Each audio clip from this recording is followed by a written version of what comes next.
bu proqramın içərisində nəfəs texnikalarıdırmı, bizi sakitləşdirən texnikalarıdırmı, yoxsa necədir? Yəni bu proqram bu həyəcanla necə işləyir? Bu videoda məhz bu sualı cavablandırıram. Bəli, nəfəs texnikaları və sair müəyyən texnikalar var, amma bu proqramın çox kiçik bir hissəsidir. Əsas hissəsi bu proqramın hansı sistemlə işləyir dediyimiz yer tamam başqadır. Bax, bunu əvvəlki videolarda qeyd elədim. İmtahan və yaxud da performans həyəcanı proqramı məhz psixodinamik əsaslı bir proqramdır. Bu nə deməkdir? Soyuqdəymə varsa, ortaya çıxan temperaturu psixodinamik yanaşma dərman verərək azaltmır, soyuqdəyməni aradan qaldıraraq temperaturu azaldır. Eyni prinsipdir. Yəni, bu proqramda texnikalarla deyil də psixodinamik yanaşmalarla işləyəcəksən, texnikalar bunun üzərinə gəlir. Performans həyəcanı dediyimiz həyəcan əslində görülməkdən qorxudur. Görülməkdən və görülən şey hər nədirsə, onun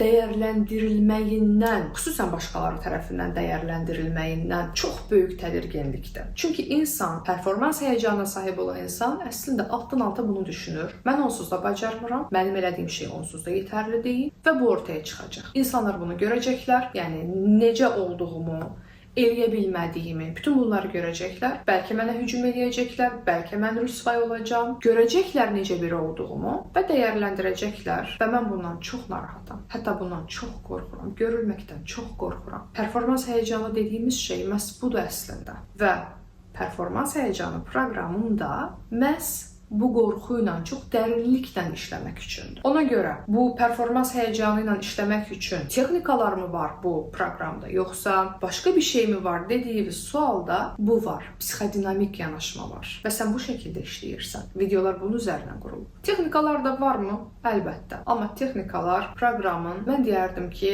bəlkə %15-i və yaxud da 20-sidir. %80 və yaxud da %85 öz üzərində psixodinamik yönümlü işləməkdə.